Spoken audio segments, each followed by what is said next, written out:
Boa tarde, eu sou o Rogério Vargas e com muita alegria iniciamos hoje uma edição especial do jornal O Norte, a todo o Nordeste pelas emissoras do Sistema O Norte de Comunicação. E hoje, pessoal, nós temos a satisfação de receber aqui em nossos estúdios, em João Pessoa, na Paraíba, o ministro-chefe da Secretaria-Geral da Presidência da República, Guilherme Boulos. Em nome do nosso presidente, ministro, o Diego Amaranto, seja muito bem-vindo. Boa tarde ou boa noite. Boa tarde, boa noite para quem estiver assistindo. Prazer estar aqui com você, Rogério. Agradecer mais uma vez o Diego pela abertura do espaço e cumprimentar todos os paraibanos, paraibanas e do povo dos outros estados do Nordeste que está acompanhando a gente aqui no Jornal Norte. Perfeito. Ministro, eu não poderia deixar de lhe perguntar, o governo federal pretende avançar com uma proposta concreta para o final da escala 6x1. Em que estágio está em debate? Em pauta, né? Também, né? Rogério, a proposta já foi enviada semana passada para o Congresso Nacional. O presidente Lula mandou um projeto de lei com regime de urgência. O que é isso? Quando o presidente manda com urgência constitucional, a Câmara tem 45 dias para votar e o Senado mais 45 dias. Ou seja, em 90 dias, 3 meses, vai ter que votar o fim da escala 6x1 no Brasil, que é uma urgência do povo brasileiro. O presidente Lula se sensibilizou, abraçou essa causa que veio da sociedade, veio da exaustão de trabalhadores, de trabalhadoras que não têm tempo de descanso, não têm tempo para respirar, não têm tempo para viver, e que levaram essa pauta, e o presidente Lula comprou a briga, né? A gente sabe que não é fácil, tem resistência de muita gente privilegiada, mas o governo do Lula tem lado. O Lula foi eleito pelos trabalhadores, foi eleito pelo povo, e mais uma vez reafirmou o seu compromisso, mandando o projeto com urgência para acabar com a 6x1. E pela classe empresarial também, ministro, como é que ficou? Há um embate ou não? Olha, eu não diria toda a classe empresarial. Eu acho que há empresários que compreendem que não é possível ter um trabalhador produtivo com um trabalhador exausto. Tanto é que várias empresas de ramos diferentes, você pega o setor hoteleiro, setor do varejo, supermercados, já acabaram com a escala 6x1, já adotam a 5x2, mesmo sem ter a lei aprovada. Isso já está acontecendo no Brasil. Você pega outros países do mundo onde se reduziu a jornada de trabalho, como nós vamos fazer agora no Brasil, com redução de escala, o resultado é que aumentou a produtividade do trabalho. Por uma razão muito óbvia, Rogério. Um trabalhador mais descansado, ele rende mais. Como é que você vai achar que um trabalhador que está exausto, em burnout quase, né, caindo de cansado, que esse trabalhador vai ser produtivo? Vai ter mais acidente de trabalho, ele vai errar mais, ele vai ser mais lento no trabalho. Então, os empresários que têm essa visão não estão contra o fim da 6x1. Você tem um pequeno grupo, eu diria, de confederações, de uma elite patronal que é contra. E aí vamos combinar, né? Eu nunca vi esses caras serem a favor de nenhum direito de trabalhador. Nunca. Com redução de jornada. Não foram nem a favor da Lei Áurea, lá atrás, quando acabou com a escravidão. Então, é normal, né? É precificado que as confederações empresariais tentem defender mais lucro, mais lucro, mais lucro, a revelia do bem-estar do trabalhador. Mas tem um governo nesse país. Esse governo foi eleito por 60 milhões de brasileiros, é o governo legítimo do povo brasileiro, e esse governo tem compromisso de acabar com a escala 6x1. Perfeito. Ministro, há diálogos também com o Congresso para viabilizar mudanças ainda neste mandato do presidente Lula, né? Mudanças, você diz, no fim da escala 6x1. Isso, da escala. Veja, vai tramitar no Congresso agora. Nós mandamos o projeto, o Lula mandou o projeto com 3 pontos, tá? 2 dias de descanso obrigatórios, que é o fim da 6x1. Você ter 40 horas semanais como máximo, hoje é 44 horas. Porque sabe por quê, Rogério? Porque se você só falasse, acabou a 6x1, e não reduzisse a jornada, sabe o que ia acontecer? Ia ter patrão que ia falar, então não vou fazer na 6x1, mas vou botar o cara para trabalhar 12 horas por dia, igual na Argentina. Nos 5 dias que ele vai trabalhar. Não dá. Isso foi o que o Milei, amigo do Bolsonaro, fez lá na Argentina. Então o Lula falou, é o 5x2, mas com redução de jornada para 40 horas. mantendo o máximo de 8 horas diárias nos 5 dias da semana. O máximo. Quem já trabalha numa escala menor vai continuar trabalhando numa escala e numa jornada menor. E, além disso, esse terceiro ponto do nosso projeto é muito importante. Sem redução de salário. Ou seja, o salário do trabalhador é sagrado. Se mantém, né? Se mantém, não pode ser reduzido. Salário é só para cima, não para baixo. Perfeito. Ministro, também, entregadores de aplicativos, né? Quais as medidas do governo está construindo para também garantir direitos trabalhistas aos entregadores de aplicativos? Esta é uma grande preocupação também que se tem, né, ministro? Lógico, eu acho que devia ser uma preocupação de toda a sociedade. Porque todos nós gostamos de pegar um Uber quando a gente está atrasado, quer chegar em algum lugar por mais conforto. Todos nós gostamos de pedir um delivery no iFood para não precisar sair de casa e pegar a comida quentinha de um restaurante.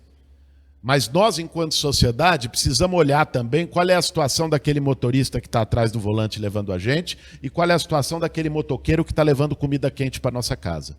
E muitas vezes a situação deles é trabalhar 12 horas por dia, ganhando o que às vezes mal dá para fechar a conta no final do mês. Não dá. Enquanto isso, a Uber está tendo lucro bilionário. A 99 está tendo lucro bilionário. O iFood está tendo lucro bilionário. Ou seja, nós precisamos equilibrar essa balança. Essa é a preocupação do Lula, essa é a preocupação do nosso governo, e por isso a gente entrou nessa pauta para buscar colocar limite no ganho dessas empresas e repassar uma parte maior para os trabalhadores. O problema é que o lobby que eles têm, o poder de fogo que essa turma tem, é gente muito graúda, poderosa. O poder de fogo que eles têm é muito grande e eles conseguiram segurar, infelizmente, a pauta lá no Congresso, porque isso depende de alteração de lei. Agora, o governo do Lula, naquilo que puder fazer para poder ajudar o motorista de Uber a ter mais dignidade, o entregador, o motoqueiro a ter mais dignidade, nós vamos fazer. A começar por uma medida, essa não depende de lei, então o governo pode fazer sozinho, já está fazendo. Nós estamos criando 100 pontos de apoio para motoristas e para motoqueiros nas maiores cidades do Brasil. Vai ter aqui em João Pessoa também. Olha aí. O que é o ponto de apoio? O ponto de apoio vai ser um espaço com banheiro, com lugar para o cara comer, com lugar para ele descansar, com lugar para carregar o celular, que hoje ele não tem. Ele sai de casa, trabalha na rua, às vezes 12 horas no dia, e não tem que ficar, às vezes, se humilhando para um comerciante para usar o banheiro para fazer xixi. Não pode ser assim. Então, nós vamos começar com esses pontos de apoio e vamos seguir na batalha para melhorias para esses trabalhadores. Ministro, qual é hoje o papel estratégico da Secretaria-Geral da Presidência dentro do governo federal? Acho que muitos devem estar se perguntando aí, por gentileza. Essa pergunta é boa, Rogério, porque todo mundo sabe o que o ministro da Saúde faz. O ministro da Educação, o ministro do Transporte, o ministro do Turismo. Agora, o que faz o ministro da Secretaria-Geral da Presidência da República? Você sabe que depende de cada governo. No governo anterior, do Bolsonaro, foi lá no ministério que eu estou hoje, no Ministério da Secretaria-Geral da Presidência da República, que eles imprimiram aquele texto do punhal verde e amarelo, aquele plano para matar o Lula, o Alckmin e o Xandão. Foi lá. Então, aquele ministério, naquela época, fazia isso. No governo do Lula, a Secretaria-Geral da Presidência da República tem uma responsabilidade que é essencial para a democracia e para um governo popular, que é a relação com o povo. Ou seja, nós temos que cuidar da relação com as pessoas, não só em tempo de eleição. Sabe o que levou à descrença das pessoas na política? Muitas vezes, dos jovens, do povo, é falar, porra, esses caras só aparecem em tempo de eleição. Papito foto, promete um monte de coisa e depois some. Não pode ser assim. Democracia não pode ser você apertar um botão, depois de 4 anos você ser chamado para dizer se você gostou ou não gostou. Não é só isso. É ouvir as pessoas. Por exemplo, o governo do Brasil na rua, que é a agenda que nós vamos ter amanhã aqui em João Pessoa, depois de amanhã em Recife, que nós vamos passar os 27 estados do Brasil, foi um pedido do Lula para a gente levar as políticas do governo até o povo. Então o que vai ter? Nós juntamos 11 ministérios, mais a Caixa Econômica, mais o Banco do Brasil, o Sebrae, o SESI, um monte de instituição federal, para levar os direitos das pessoas até onde ela está. Quando alguém precisa de alguma coisa do governo, ela tem que ir até o governo. E muitas vezes é burocracia, é dificuldade, é a senha do COP-BR, é um monte de coisa que a pessoa trava. Agora, nós estamos levando o governo até as pessoas, fazendo o caminho inverso. Por exemplo, amanhã, lá no Mangabeira, vai ser no Mangabeira, um bairro popular aqui de João Pessoa. Sabe o que vai ter lá? Por exemplo, vai ter perícia do INSS. Nós vamos levar os atendentes do INSS. O INSS está mandando zap para todo mundo que está na fila da perícia, que tem um filho autista, uma pessoa com deficiência na família, que tem direito ao BPC, né?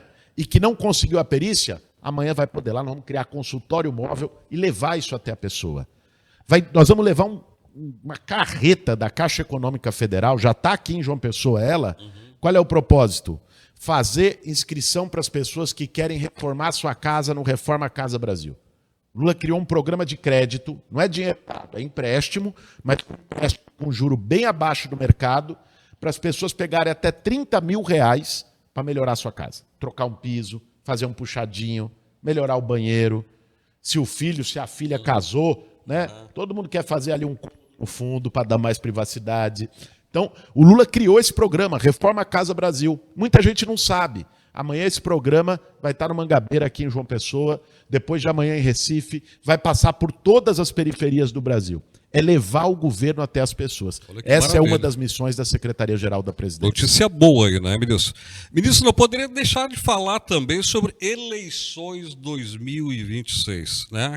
Creio que grande parte da mídia e imprensa lhe faça esse questionamento também. Né? Como é que o senhor avalia o cenário político para as eleições deste ano de 2026? Rapaz, vai ser uma eleição muito dura. Vai ser uma guerra como foi a anterior. Tá uma eleição polarizada. O Brasil está dividido. Embora o Lula esteja fazendo um governo extraordinário, né, extraordinário, você pega por todos os índices. Todos. Né? Você pegar desemprego baixo, você pegar aumento da renda do trabalhador, se você pegar os programas sociais que voltaram, o Agora Tem Especialista, que é um programa novo para fazer cirurgia para as pessoas que precisam de médico especialista. Em todos os índices, o governo do Lula traz entrega, traz resultado para o povo. Apesar disso, a gente tem um país que está muito dividido pela ideologia. Então, veja, um cara que é bolsonarista, o Lula pode fazer o que for, pode melhorar a vida dele, ele vai encontrar um motivo para falar mal e dizer que não gosta. Não tem como. Virou igual time de futebol. Pega aqui. O cara que é 13 e o cara que é Campinense. Né? Se o 13 pode estar arrebentando, chegar na Série A, o cara que é Campinense vai falar, não, ele não vai aplaudir o 13. Né? Pega o meu Corinthians contra o Palmeiras, o Flamengo contra o Vasco. A política na eleição virou isso. Então o governo do Lula pode estar bombando, arrebentando, como conseguiu fazer muita coisa. O cara que tem a cabeça bolsonarista, ele não vai reconhecer que o governo está bom. Então, por isso, a sociedade está muito dividida, polarizada, a eleição vai ser dura, eu não tenho dúvida. Agora, quer que eu te diga uma coisa? O Bolsonaro, ele escolheu como candidato o filho, eu acho que nem era a primeira opção dele, tá? A primeira opção dele acho que era o Eduardo, mas o Eduardo fez tanta cagada lá nos Estados Unidos, com perdão da palavra, o cara traiu a pátria, ficou lá em Miami, conspirou tarifaço contra o Brasil, que hoje, se ele voltar aqui, ele é preso. Né? De tanto crime que ele cometeu. Sobrou o Flávio. Só que o Flávio, ele é o mais ladrão da família. Ele é corrupto mesmo. O cara é envolvido lá com miliciano no Rio de Janeiro, escritório do crime, o esquema lá da rachadinha no gabinete dele de deputado estadual lá no Rio, loja de chocolate que ele fez lavagem de dinheiro num shopping lá no Rio de Janeiro com a loja da Copenhagen. Né? Tudo que não presta, ele está envolvido. Então, eu não sei se ele aguenta um debate com Lula. Porque a capivara dele... Eu digo, rapaz, tem gente que tem biografia. O Flávio ele não tem biografia, ele tem ficha corrida. Então, nesse caso, eu acho que nós, embora vá ser uma eleição dura, quando o povo comparar, olhar a biografia do Lula, a ficha corrida do Flávio, olhar as realizações do governo Lula e as realizações do pai do Flávio Bolsonaro, rapaz...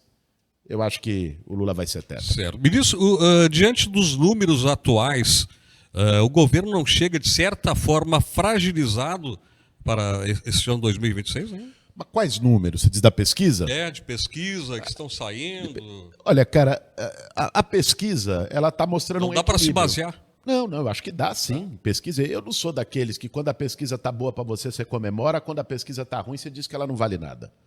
Isso aí é de ocasião, isso aí é oportunismo. A pesquisa mostra que o jogo está equilibrado, e ele está equilibrado. O Brasil está dividido.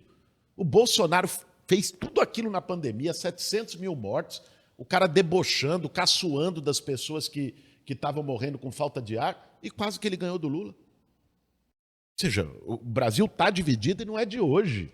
Então a pesquisa não me surpreende. Mas eu acho que tem alguns números que a gente precisa falar.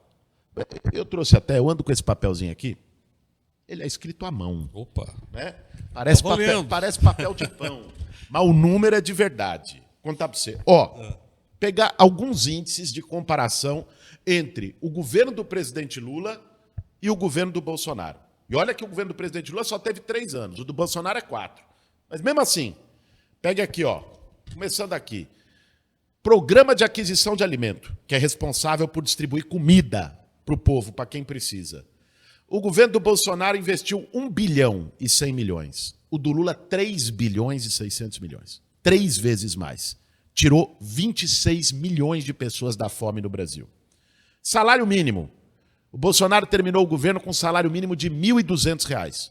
O Lula termina o governo com um salário mínimo de R$ 1.600. Valorização real de 12%. Gás do povo. No governo do Bolsonaro, eram 6 milhões de famílias beneficiadas pelo Vale Gás. Neste ano, são 15 milhões de famílias beneficiadas pelo Gás do Povo. Quase 3 vezes mais. Né? Assentamento de famílias na reforma agrária para a agricultura familiar. Em 4 anos do Bolsonaro, foram 21 mil famílias. Em 3 anos do Lula, foram 230 mil famílias. Vamos mais que está pouco. Né? Moradia. No Minha Casa Minha Vida para o Povo, faixa 1, o Bolsonaro, sabe quantas casas ele construiu, Rogério? 0.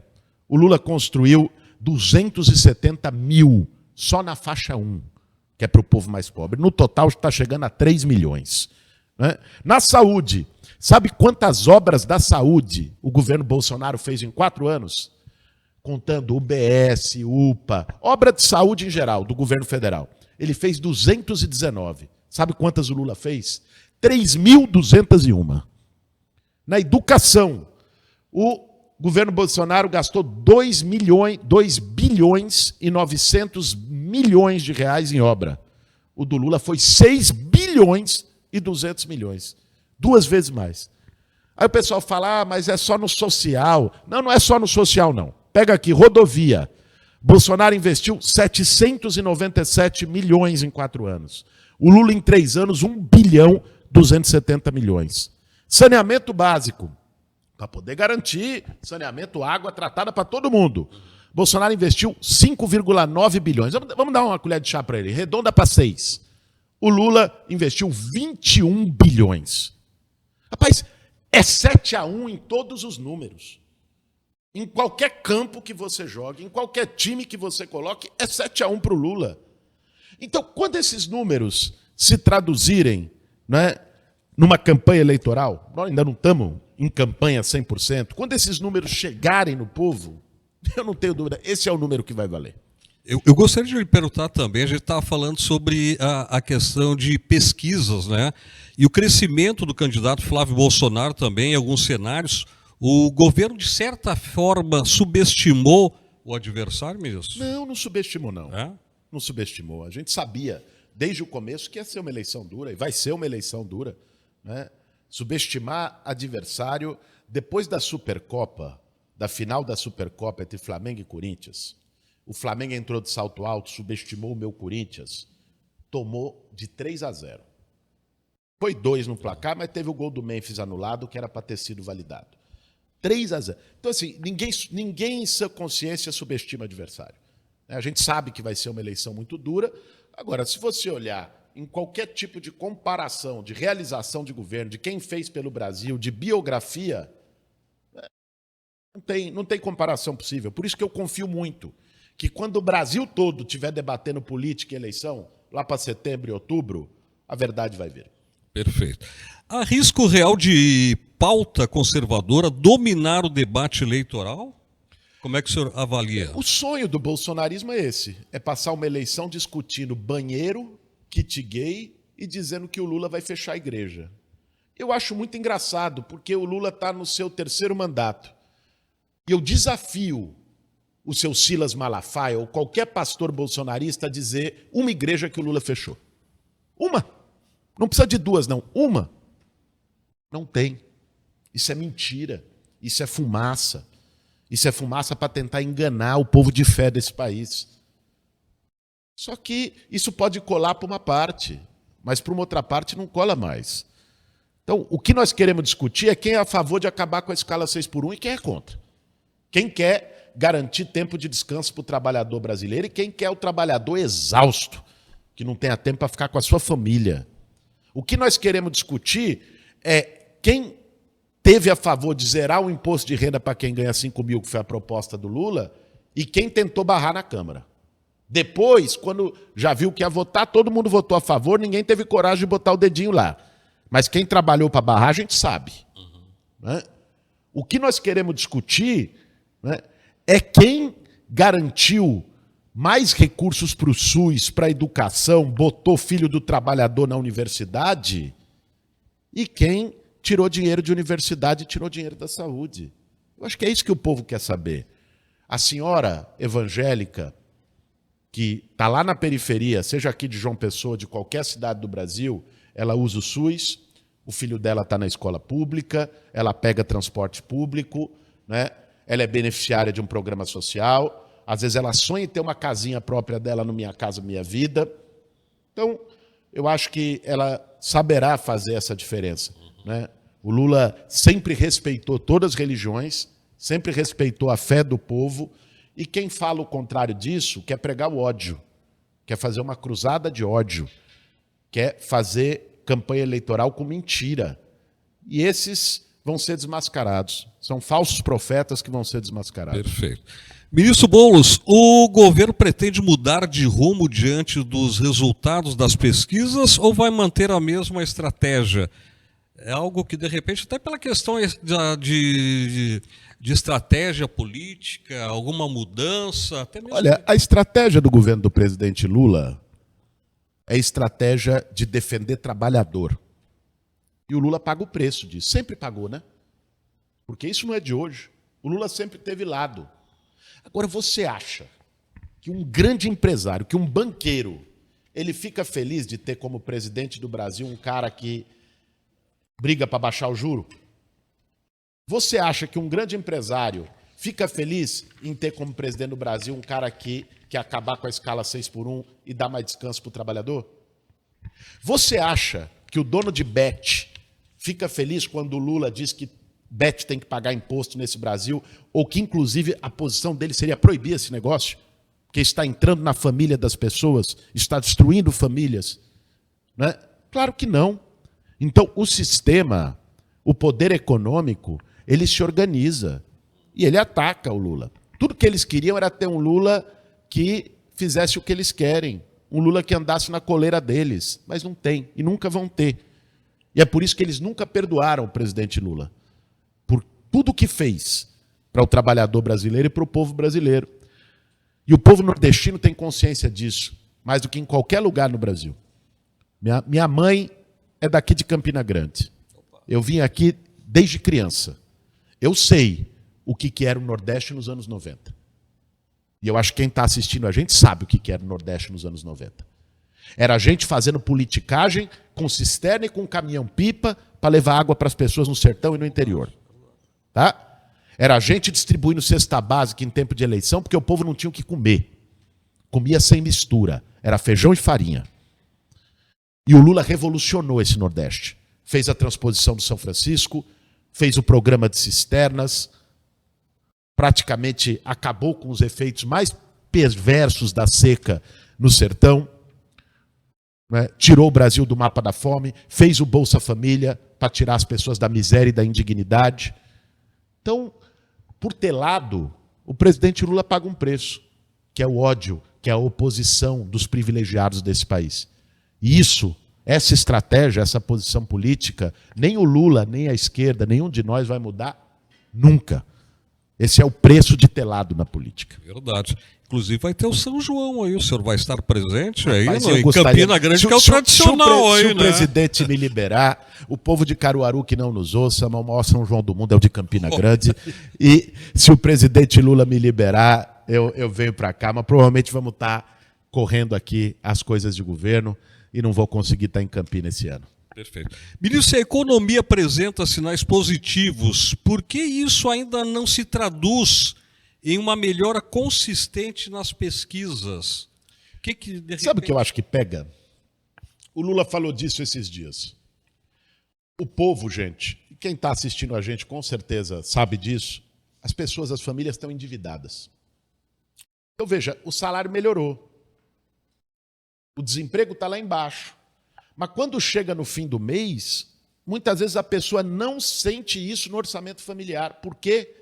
Porque ela está pagando boleto, ela está pagando fatura do cartão, ela está pagando juro no rotativo do cartão de crédito, ela está pagando juro no cheque especial, ela está pagando 12 parcelas de um celular novo que ela comprou. As pessoas estão mais endividadas. E a razão desse endividamento, além de ter aumentado o consumo, lógico, né? Tem aquela propaganda. Eu tenho 2 filhas adolescentes. Pai, compra o iPhone. Pai, compra não sei o que saiu. Né? Compra o Kindle. Compra não sei o que. Todo mundo que tem sabe. E às vezes você vai lá e parcela aquilo em 6, 7 vezes. E você não calcula se aquilo vai caber no seu orçamento quando você está parcelando um monte de coisa. Quando você vai fechar no fim do mês, está mais difícil. Mas eu acho que tem 2 fatores e que nós estamos tentando combater no nosso governo. Primeiro, o juro de agiota que os bancos cobram nesse país. Gente, olha, é uma esculhambação. É uma esculhambação. Tá? Assim, Bradesco, Itaú, Santander, esses bancos, o que eles fazem com a família brasileira, e não é só com a família brasileira, não, quem é pequeno empresário, médio empresário, também sofre para pegar um crédito de capital de giro, né, com um juro escorchante. É uma agiotagem. Às vezes o agiota do bairro vai cobrar um juro menor que o banco. Essa é a realidade. E isso atrapalha as famílias. Então, é um dinheiro que não volta. É um pedágio que o banco cobra. E um outro fator a gente falou aqui, se chama Bet. Muita gente nas famílias não está conseguindo fechar a conta porque o dinheiro está indo para o tigrinho. Essa é a realidade. Vamos falar o português claro aqui. Por isso que o Lula está pensando um plano aqui. E eu vou dizer para você, tá?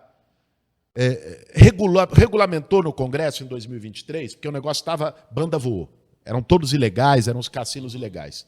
Só que a regulamentação não funcionou. E digo isso como alguém que era deputado na época, e votou para regulamentar. Mas a regulamentação não funcionou. A realidade é que as crianças, os jovens, os adolescentes, os marmanjos também.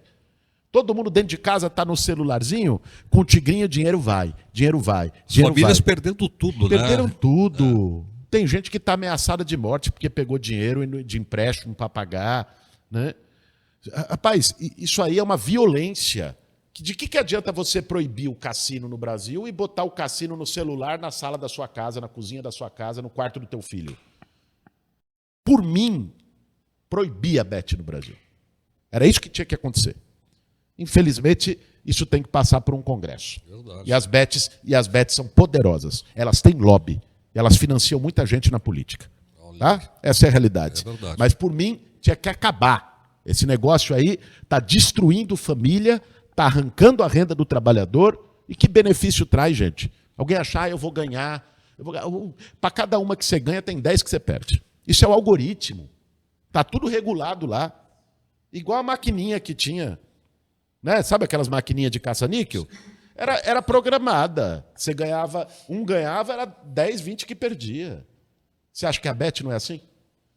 E aqui, todos aqueles valores, principalmente o tigrinho, esse cassino virtual, tinha que acabar com esse negócio. E aí, com certeza, a sensação de melhora ia chegar para as pessoas, porque era menos dinheiro indo para o ralo.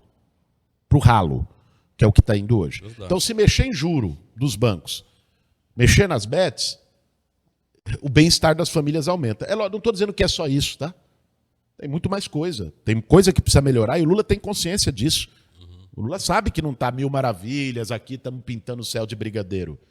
Agora, temos que comparar, né, gente? Temos que ser realista e dizer, olha como é que estava antes, era fila do osso, olha como é que está hoje. Olha como é que estava antes, era um presidente zombando das pessoas que estavam morrendo por falta de ar e dizendo que quem tomasse vacina virava jacaré. Olha como é que está hoje. Olha como é que estava antes, tinha destruído todos os programas sociais, olha como é que está hoje.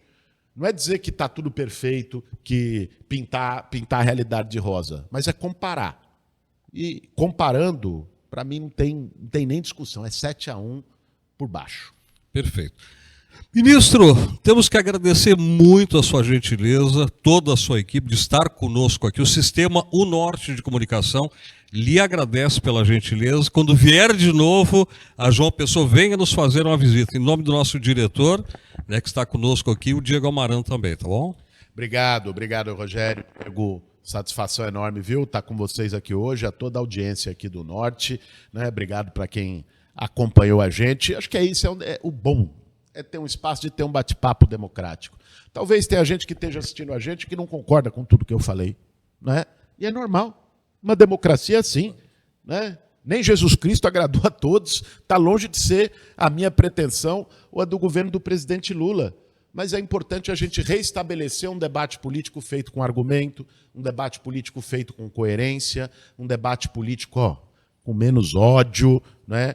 Com menos xingamento e com mais fatos, com lastro e com base na realidade. Por isso, gostei muito, Rogério, da tua condução aqui nessa entrevista. Obrigado, querido, obrigado. Seja sempre bem-vindo aí. E é bom que se diga que amanhã em Mangabeira, alô Mangabeira, né? Mangabeira, amanhã, das 9 da manhã às 5 da tarde, né? Pode pegar qualquer um que tenha dúvida aí. E não precisa ser de Mangabeira não, viu, gente? Não precisa, aliás, não precisa ser nem de João Pessoa. Pessoa de Cabedelo, pessoa de qualquer cidade aqui da região. Proximidades aí, né? Pode ir lá e não precisa agendar a hora, não precisa mandar documento, não precisa marcar, não precisa fazer inscrição, não precisa pegar senha, é chegar lá e ser atendido por todos os programas do governo do presidente Lula. Eu vou estar lá, nós vamos fazer o ato de abertura, né, junto com o governador, com o prefeito, com parlamentares, com as autoridades aqui do estado, né, e convido todos os paraibanos, paraibanas, meus conterrâneos de sangue, para estarem lá amanhã também. Obrigado. Obrigado. Então a gente vai ficando por aqui, agradecendo mais uma vez ministro Guilherme Boulos participando da nossa programação, tá bom? Vamos ficando por aqui, em seguidinha nós continuamos aí com demais programações do Sistema UNorte de Comunicação.